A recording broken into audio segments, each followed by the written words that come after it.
Hi this Viraj welcome to finviraz.com. So ఈరోజు మార్కెట్లో ఏం జరిగింది, నిఫ్టీ అండ్ బ్యాంక్ నిఫ్టీలో ప్రైస్ యాక్షన్ ఎట్లా వర్క్ అయింది అని చూద్దాము. సో ఫస్ట్ మనం నిఫ్టీలో చూస్తే Nifty first 5 minutes candle red candle. So first 5 minutes క్యాండిల్లో మనకి ఎంట్రీ లేదు, కానీ సెకండ్ 5 మినిట్స్ క్యాండిల్లో మాత్రం మనకి Nifty as per the preference 1 ప్రకారం ఎంట్రీ ఇచ్చింది. బట్ ఎక్కడ ఇచ్చిందండి, 60 లెవెల్ కంటే పైన ఇచ్చింది. సో 60 లెవెల్ కంటే పైన ఎంట్రీ ఇస్తే అది టార్గెట్ వరకు రాదు. యాక్చువల్గా ఇక్కడ మనకి బేరిష్ ఎంట్రీ ఇచ్చినప్పుడు ఎంతవరకు రావడానికి అవకాశం ఉంది, స్వింగ్ లో టు స్వింగ్ హై కదా. సో మనం ఇక్కడ ఎంట్రీ తీసుకోవచ్చు, బట్ టార్గెట్ వరకు వెయిట్ చేయకూడదు. దిస్ ఇస్ ద టార్గెట్, అవునా అండి. సో దిస్ ఈ లెవెల్ మనకి టార్గెట్ లెవెల్. సో ఇక్కడ ఎంట్రీ ఇచ్చింది కానీ టార్గెట్ వరకు రాదు అన్న విషయం మనకు తెలుసు, ఎందుకంటే 60 కంటే పైన ఇచ్చింది ఎంట్రీ. సో మనం ఇక్కడ స్టాప్ లాస్ ఒక 25 points stop loss, 20 points target. మనం ఇక్కడ ఎగ్జిట్ అయిపోయినా ఓకే, 1:1 వచ్చినప్పుడు. లేదు, ఒకవేళ మీరు ఇక్కడ ఎగ్జిట్ అవ్వలేదు అంటే మాత్రం ఇది వెళ్ళి మీకు స్టాప్ లాస్ కొట్టేసింది. స్టాప్ లాస్ కొట్టింది, అట్ ద సేమ్ టైం ఇక్కడ లైట్ గా బులిష్నెస్ కూడా చూపించింది. అంటే మీరు ఇక్కడ ఎంట్రీ తీసుకోకూడదు. యాజ్ పర్ ద టెక్నికల్స్ అయితే ఇక్కడ మనం ఎంట్రీ తీసుకోకూడదు, బులిష్ ఎంట్రీ.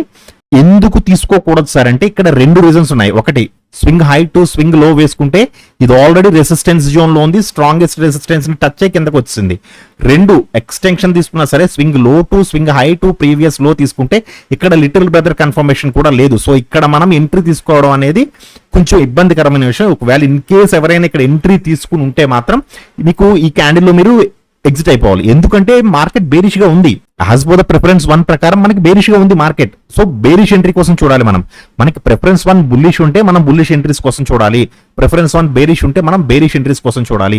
సో ఇక్కడ మనకి బేరిష్ గా ఎప్పుడైతే టర్న్ అయిందో మార్కెట్, సో మళ్ళీ కిందకి రావడానికి ఇక్కడ యాక్చువల్గా ఈఎంఏ సపోర్ట్ చేయలేదు మీకు.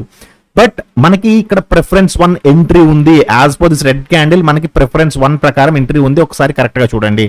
సో స్వింగ్ లో టు స్వింగ్ హై తీసుకుంటే this is our support zone. Okay, so ఇంతవరకు రావాలి మార్కెట్. సో మనం ఇక్కడ ఎంట్రీ తీసుకుంటే మీరు ఇక్కడ తీసుకున్నా ఓకే, లేదు లిటిల్ బ్రదర్ ని టచ్ చేసిన తర్వాత మీరు లిటిల్ బ్రదర్ దగ్గర మీరు ఎంట్రీ తీసుకుని ఈ స్వింగ్ హైలో అంటే ఒక 15 points stop loss and 50 points target. ఇది హ్యాపీగా వచ్చింది, టార్గెట్ ని హిట్ అయింది.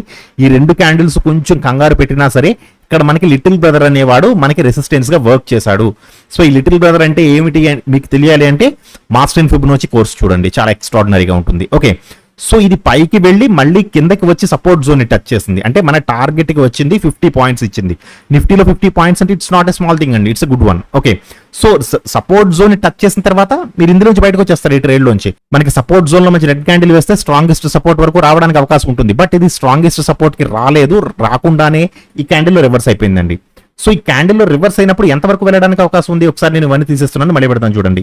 సో ఇక్కడ మీకు బుల్లిష్ ఎంట్రీ ఇచ్చింది. సో బుల్లిష్ ఎంట్రీ ఇచ్చినప్పుడు స్వింగ్ హై టు స్వింగ్ లో తీసుకుంటే this is the target level అండి, అంతేనా. This is the resistance zone. So మనకి ఇక్కడ రెసిస్టెన్స్ జోన్ ఉన్నప్పుడు మనకి ఇక్కడ ఎంట్రీ ఇచ్చింది అంటే మనం ఈఎంఏకి లోలో కానీ, అంటే నేను మెంటార్షిప్ బ్యాచ్ 2లో చెప్పానండి, మనకి ఈఎంఏకి కింద ఏ లాజిక్ ప్రకారం మనం స్టాప్ లాస్ అనేది పెట్టుకుంటాము అనేది గుర్తుందా అండి. క్యాండిల్ పెద్దది ఉన్నప్పుడు మనం ఈఎంఐ కింద మనం స్టాప్ లాస్ పెట్టుకోవచ్చు హ్యాపీగా. ఒక 20 points stop loss, 20 points target. ఇది వెళ్ళింది, టార్గెట్ ని హిట్ అయింది. టార్గెట్ ని హిట్ అయిన తర్వాత మీరు ఇక్కడ కరెక్ట్ గా అబ్జర్వ్ చేస్తే బ్యాంక్ నిఫ్టీలో మూవ్మెంట్ ఉంది, కానీ నిఫ్టీలో దేర్ ఇస్ నో మూమెంటం. వెళ్ళింది, రెసిస్టెన్స్ జోన్ ని టచ్ అయింది, మళ్ళీ కిందకు వచ్చింది. కిందకు వస్తున్నప్పుడు ఇక్కడ మనకి ఒక లాజిక్ ప్రకారం ఇక్కడ మనకి లిటిల్ బ్రదర్ ఉన్నాడు. అంటే ఇక్కడ గుర్తుంచుకోండి, ఇక్కడ మనకి లిటిల్ బ్రదర్ ఉంది, గుర్తుంచుకున్నారు కదా. ఇక్కడ మనకి మళ్ళీ బేరిష్ ఎంట్రీ ఇచ్చింది యాజ్ పర్ ద టెక్నికల్స్ ప్రకారం కదా. సో ఎంతవరకు రావడానికి అవకాశం ఉంది కిందకి, స్వింగ్ లో టు స్వింగ్ హై. అంటే ఇక్కడ మనకి at the same time support zone కూడా ఉంది. ఇక్కడ లిటిల్ బ్రదర్ సపోర్ట్ ఉంది అండ్ నార్మల్ గా వేసుకున్న సపోర్ట్ కూడా ఉంది. ఓకే, ఇక్కడ మనకి ఒక 18 పాయింట్స్ వచ్చింది. మనం ఇక్కడ స్టాప్ లాస్ పెట్టుకుంటాము, ఇక్కడ టార్గెట్ పెట్టుకుంటాము. ఒక 18 పాయింట్స్ వచ్చింది. Okay, well and good. మళ్ళీ పైకి వెళ్తున్నప్పుడు ఈ క్యాండిల్ లో మళ్ళీ బుల్లిష్ ఎంట్రీ ఇచ్చింది. అంటే ఇక్కడికి వచ్చింది, టార్గెట్ హిట్ అయింది. చూడండి, ఇది టార్గెట్, ఇది టార్గెట్, ఇది టార్గెట్. అండ్ మళ్ళీ పైకి వెళ్తున్నప్పుడు కూడా మనకి ఇక్కడ మళ్ళీ బుల్లిష్ ఎంట్రీ ఇచ్చింది. మళ్ళీ బుల్లిష్ ఎంట్రీ ఇచ్చినప్పుడు ఎంతవరకు వెళ్ళడానికి అవకాశం ఉంది యాక్చువల్గా అయితే మనం 2 రకాలుగా తీసుకోవచ్చు. ఒకటి, ఎక్స్టెన్షన్ తీసుకుంటున్నాను, స్వింగ్ లో to swing high to previous లో వెళితే ఇంతవరకు వెళ్ళాలి. This is the support zone కదండి. ఇదే కదా సపోర్ట్ జోన్, ఇదే కదా సపోర్ట్ జోన్. అంటే మనం ఇక్కడ ఎంట్రీ తీసుకుంటే ఇక్కడ స్టాప్ లాస్ పెట్టుకుంటాం. ఒక 18 points stop loss, 24 points target కి వెళ్ళింది. బట్ ఇమీడియట్ గా అయితే వెళ్ళలేదు, కానీ కొంచెం లేట్ గానే వెళ్ళింది. బట్ టార్గెట్ ని హిట్ అయింది. ఇది extension. At the same time మనం రీట్రేస్మెంట్ కూడా వేసుకోవచ్చు. అలా స్వింగ్ హై టు స్వింగ్ లో, ఈ రోజు హై ఈ రోజు లో 2 తీసుకున్నాను. సో ఎంట్రీ ఎక్కడ ఇచ్చిందండి, ఇక్కడ ఇచ్చింది ఎంట్రీ.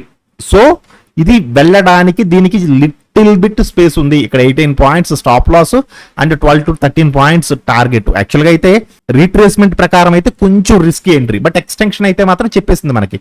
సో మీరు ఇక్కడ పూర్తిగా అబ్జర్వ్ చేస్తే ఈ హైని కానీ ఈ లోని కానీ క్రాస్ చేయలేదు. ఎప్పుడైతే మనకి ఇక్కడ రెసిస్టెన్స్ జోన్ కి వెళ్ళి మళ్ళీ రివర్స్ వచ్చిందో ఈ జోన్ లోనే ఉండిపోవడానికి అవకాశం ఉంటుంది. ఈ జోన్ లో ఏదో ఒక జోన్ ని క్రాస్ చేయాలి. కిందకు వచ్చింది, లిటిల్ బ్రదర్ దగ్గర సపోర్ట్ తీసుకుంది, మళ్ళీ రెసిస్టెన్స్ కి వెళ్ళింది, మళ్ళీ కిందకు వచ్చి లిటిల్ బ్రదర్ దగ్గర సపోర్ట్ తీసుకుంది, మళ్ళీ రెసిస్టెన్స్ కి వెళ్ళింది. సో ఈ జోన్ లోనే తిరిగింది నిఫ్టీ. బట్ ఈ జోన్ లోనే తిరిగినా సరే ఇచ్చిన ప్రతి ఎంట్రీ కూడా ప్రాఫిటబుల్ ఎంట్రీనే. ఇక్కడ ఎంట్రీ ఇచ్చింది, ప్రాఫిట్ ఇచ్చింది, ఇక్కడ ఎంట్రీ ఇచ్చింది, ప్రాఫిట్, ఇక్కడ ప్రాఫిట్, ఇక్కడ ప్రాఫిట్. ఇది కూడా ప్రాఫిటబుల్ ఎంట్రీయే, కాకపోతే చిన్నదండి, చిన్న టార్గెట్ ఉంది. ఇది కూడా ప్రాఫిటబుల్ ఎంట్రీ, కాకపోతే ఇక్కడ కొంచెం టైం డికే అనేది తినేస్తుంది. బట్ మీరు కాస్ట్ కూడా బయటకు వచ్చేయచ్చు, ఎందుకంటే మార్కెట్ మూవ్ అవ్వట్లేదు. మీరు చూస్తున్నప్పుడే మీకు అర్థమైపోవాలి ఎలా స్వింగ్ హై టు స్వింగ్ లో ఉంది. సో మార్కెట్ లిటిల్ బ్రదర్ కి రెసిస్టెన్స్ జోన్ కి మధ్యలో ఇరుక్కుపోయింది. సో మార్కెట్ లో మూమెంటం రావాలి అంటే ఈ బాక్స్ ని దాటి బయటకి రావాలి. ఈ బాక్స్ ని దాటితేనే తప్ప మనకి మూమెంటం అనేది ఉండదు అని మీకు ఇప్పటికే అర్థమైపోవాలి. ఓకేనా అండి? సో నిఫ్టీ క్లియర్ గా అర్థమైంది అనుకుంటున్నాను. ఇప్పుడు బ్యాంక్ నిఫ్టీ గురించి ఎక్స్ప్లెయిన్ చేసుకుందాము. సో బ్యాంక్ నిఫ్టీలో చూస్తే first 5 minutes candle red candle, ఇది కూడా సేమ్ అండి. యాక్చువల్ గా చెప్పాలంటే ఇక్కడ మనకి ఫస్ట్ 2 candles లో మనకి బేరిష్ ఎంట్రీ అనేది లేదు. యాజ్ పర్ ద టెక్నికల్స్ ప్రకారం అయితే బేరిష్ ఎంట్రీ లేదు. బట్ ఇది ఎంత వరకు రావడానికి అవకాశం ఉంది? మనకున్న లెవెల్స్ ఏంటండి? స్వింగ్ లో టు స్వింగ్ హై, ఇదేనా అండి లెవెల్ ఉంది. సో ఈ లెవెల్ ఇచ్చినప్పుడు ఒకసారి చూడండి, మనకి ఏదైతే సపోర్ట్ జోన్ ఉందో సపోర్ట్ జోన్ లో మంచి రెడ్ క్యాండిల్ క్లోజ్ అయింది. సో సపోర్ట్ జోన్ లో మంచి రెడ్ క్యాండిల్ క్లోజ్ అయితే మనం స్టాప్ లాస్ వచ్చి 90 పాయింట్స్ పెట్టుకుంటాము, అంటే టార్గెట్ వచ్చి స్ట్రాంగెస్ట్ రెసిస్టెన్స్ కదా. సో ఒకవేళ ఇన్ కేస్ ఈ క్యాండిల్ లో ఎవరైనా ఎంట్రీ తీసుకుని ఉంటే, ఎందుకు చెప్తున్నానంటే చాలా మంది తీసుకున్నారు, ఇక్కడ ఎంట్రీ చాలా మంది తీసుకున్నారండి. ప్రతి ఒక్కరిది కూడా స్టాప్ లాస్ కొట్టుంటుందండి. ఇక్కడ మనం ఏదైతే 90 పాయింట్స్ స్టాప్ లాస్ పెట్టుకుంటామో 90 పాయింట్స్ స్టాప్ లాస్ ఈ గ్రీన్ క్యాండిల్ అనేది కొట్టేసింది. సో ఇక్కడ మళ్ళీ గ్రీన్ క్యాండిల్ స్టాప్ లాస్ కొట్టినప్పుడు బులిష్ ఎంట్రీ ఉందా? నో, లేదు. ఎలా అంటే ప్రిఫరెన్స్ 1 మీకు కన్ఫర్మ్ చేసినా గానీ మీకు ఫైనాన్స్ మినిస్టర్ ఇక్కడ సపోర్ట్ చేయదు.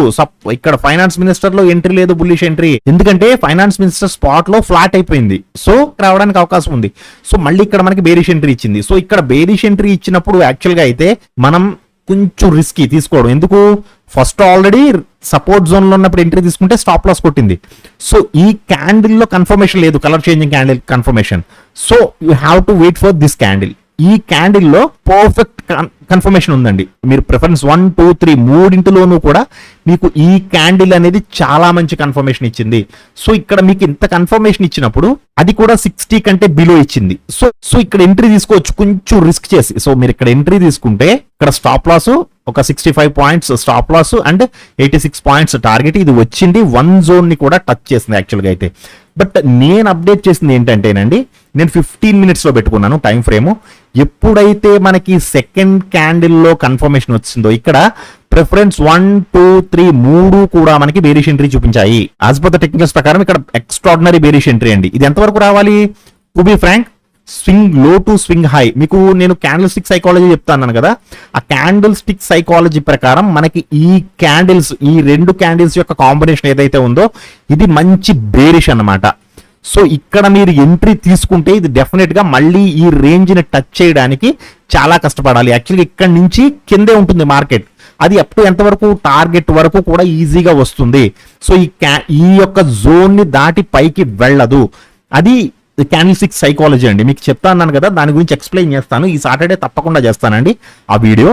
సో మనం స్వింగ్ లో టు స్వింగ్ హై తీసుకుంటే యాక్చువల్గా అయితే మార్కెట్ ఇంతవరకు రావాలి. నేను మార్నింగ్ అప్డేట్ చేశానండి ఈ లెవెల్ ఇంతవరకు వస్తుంది అని, బట్ మార్కెట్ రాలేదంటే బేర్స్ అంత అగ్రెసివ్ గా లేరండి. మార్కెట్ ఈరోజు కొంచెం బుల్లిష్ గానే ఉంది. ఒక రకంగా చెప్పాలి అంటే మార్కెట్ అంటే బుల్లిష్ గా ఇన్ ద సెన్స్ టకటకటక పైకి వెళ్ళలేదు, బట్ కిందకి రాకుండా ఆపారు. మార్కెట్ అయితే కిందకి రాకుండా ఆపగలిగారు బుల్స్ చాలా వరకు.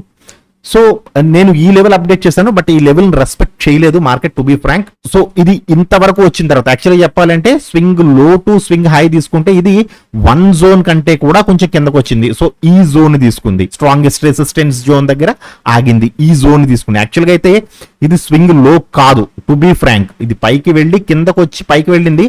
నేను దీన్ని అయితే స్వింగ్ కింద కన్సిడర్ చేయను. బట్ మార్కెట్ తీసుకుంది. ఒక్కొక్కసారి మనం యాక్సెప్ట్ చేయాలండి, తప్పదు. ఎందుకంటే ఒక్కొక్కసారి అలా జరుగుతూ ఉంటాయండి, కొన్ని మ్యాజిక్స్ కూడా జరుగుతుంటాయి మార్కెట్ లో. సో ఇక్కడ తీసుకుంది, ఇక్కడ స్ట్రాంగెస్ట్ సపోర్ట్ దగ్గర మార్కెట్ ఆగింది.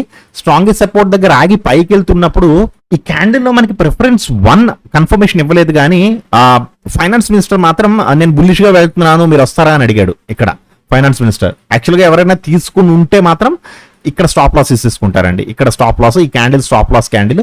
మళ్ళీ ఇక్కడ స్టాప్ లాస్ ఇచ్చింది, మళ్ళీ కిందకి తీసుకోవచ్చా? తీసుకోకూడదు. ఎందుకు? ఇది సపోర్ట్ జోన్ దగ్గర కాదు, స్ట్రాంగెస్ట్ సపోర్ట్ దగ్గర ఉంది. సో కిందకి చూడొద్దు, పైకి చూడాలి. At the same time finance minister కూడా బుల్లిష్ గా మారాడు. సో బుల్లిష్ ఎంట్రీ కోసం చూడండి. సో కొద్దిగా పైకి వెళ్ళి స్టాప్ లాస్ కొట్టి కిందకి వచ్చింది, మళ్ళీ ఈ క్యాండిల్ లో బుల్లిష్ ఎంట్రీ ఇచ్చిందండి. సో ఈ క్యాండిల్ లో బుల్లిష్ ఎంట్రీ ఇచ్చినప్పుడు ఎంతవరకు వెళ్ళడానికి అవకాశం ఉంది? స్వింగ్ హై టు స్వింగ్ లో తీసుకుంటే మనకి this is the resistance zone కదా, యాజ్ పర్ ద టెక్నికల్స్ ప్రకారం this is the resistance zone. So మనం ఇక్కడ ఎంట్రీ తీసుకుంటే ఇక్కడ స్టాప్ లాస్ పెట్టుకుంటాము, ఒక 80 points stop loss and 68 to 70 points target. ఇది విత్ ఇన్ 2 క్యాండిల్స్ లో వెళ్ళింది. ఈవెన్ సింగిల్ క్యాండిల్ లో నెక్స్ట్ క్యాండిల్ లోనే 80 పాయింట్స్ టార్గెట్ ఇచ్చేసిందండి. టార్గెట్ ఇచ్చి మళ్ళీ కిందకి రావడానికి ట్రై చేసింది. సో ఇది రెసిస్టెన్స్ జోన్ కదా, రెసిస్టెన్స్ జోన్ దగ్గర నుంచి కిందకి రావడానికి ట్రై చేసింది. కిందకి రావడానికి ట్రై చేసినప్పుడు మళ్ళీ ఈ క్యాండిల్ లో మనకి మళ్ళీ బేరిష్ సిగ్నల్ ఇచ్చింది. సో ఇక్కడ బేరిష్ సిగ్నల్ ఇస్తే ఎంతవరకు రావడానికి అవకాశం ఉంది?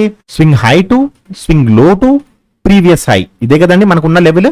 సో మనం ఇక్కడ ఎంట్రీ తీసుకుంటే, మీరు ఇక్కడ సార్ లిటిల్ బ్రదర్ కన్ఫర్మ్ చేయలేదండి తీసుకోవచ్చా? ఎస్ తీసుకోవచ్చండి. ఎలా? ప్రిఫరెన్స్ 1, అసలు మెయిన్ థింగ్ అదే కదా, ప్రిఫరెన్స్ 1 మనకి కన్ఫర్మ్ చేసింది. సో మీరు ఇక్కడ ఎంట్రీ తీసుకుంటే స్వింగ్ హైలో అంటే ఒక 40 points stop loss and 130 points target. This is our target. 120 to 130 points హ్యాపీగా వచ్చిందండి. సో టార్గెట్ ని హిట్ అయింది. టార్గెట్ ని హిట్ అయ్యి అంటే సపోర్ట్ జోన్కి వచ్చిన తర్వాత మళ్ళీ పైకి వెళ్తున్నప్పుడు యాక్చువల్ గా కొంచెం కన్ఫ్యూజ్ చేసిందని చెప్పాలి. ఈ క్యాండిల్ లోను అండ్ ఈ క్యాండిల్ లోను, 2 క్యాండిల్స్ లోను కూడా మనకి బుల్లిష్ ఎంట్రీ ఇచ్చింది. ఒకవేళ మీరు ఈ 2 క్యాండిల్స్ లో ఎక్కడ తీసుకున్నా సరే ఎంత వరకు వెళ్ళాలి? First swing high to swing low. యాక్చువల్గా అయితే మార్కెట్ ఇంతవరకు వెళ్ళాలి. ఎస్ ఎంట్రీ ఉందండి. సో ఈ క్యాండిల్స్ లో మీరు ఏ క్యాండిల్ లో ఎంట్రీ తీసుకున్నా సరే స్టాప్ లాస్ కొట్టిందండి. నెక్స్ట్ ఇమీడియట్ రెడ్ క్యాండిల్, ఈ గ్రీన్ క్యాండిల్ లో కూడా ఇమీడియట్ రెడ్ క్యాండిల్, ఈ 2 కూడా స్టాప్ లాస్ ట్రేడ్లే. ఓకే, ఈ క్యాండిల్ లో యాక్చువల్ గా మనకి కలర్ చేంజింగ్ క్యాండిల్ వచ్చినా సరే ప్రిఫరెన్స్ 1 అండ్ ఫైనాన్స్ మినిస్టర్ 2 కూడా కొంచెం తట్టపటాయించినటువంటి సిగ్నల్ ఇది. నెక్స్ట్ క్యాండిల్ కి వెళ్ళిపోండి. ఈ క్యాండిల్ లో అయితే మనకి కన్ఫర్మేషన్ అనమాట. సో ఇది కన్ఫర్మ్ ఎంట్రీ. సో ఇక్కడ కన్ఫర్మ్ ఎంట్రీ బేరిష్ ఎంట్రీ ఇచ్చినప్పుడు ఎంతవరకు రావడానికి అవకాశం ఉంది? స్వింగ్ హై టు స్వింగ్ లో టు ప్రీవియస్ హై వేసుకుంటే ఇది ఇమీడియట్ గానే ఉందండి, మరి పక్కనే ఉంది. మనం ఇక్కడ ఎంట్రీ తీసుకుంటే ఇక్కడ ఒక 90 పాయింట్స్ స్టాప్ లాస్, బట్ 35 పాయింట్సే ఉంది టార్గెట్. సో ఇది మనం ఎంట్రీ తీసుకోకూడదు. ప్రిఫరెన్స్ 1, 2 మనకి కన్ఫర్మ్ చేసినా కానీ ఇది రిస్కీ ఎంట్రీ. ఎందుకు? రిస్క్ 2 ఉంది, రివార్డ్ 1 ఉంది. సో రిస్క్ ఎక్కువ ఉంది, ఇటువంటి ఎంట్రీస్ తీసుకోకూడదు. సో బ్యాంక్ నిఫ్టీ యాక్చువల్గా ఈ ట్రేడ్ అండ్ ఈ ట్రేడ్ అండ్ ఈ ట్రేడ్, ఈ 3 కూడా చాలా మంచి టార్గెట్స్ ఇచ్చాయి.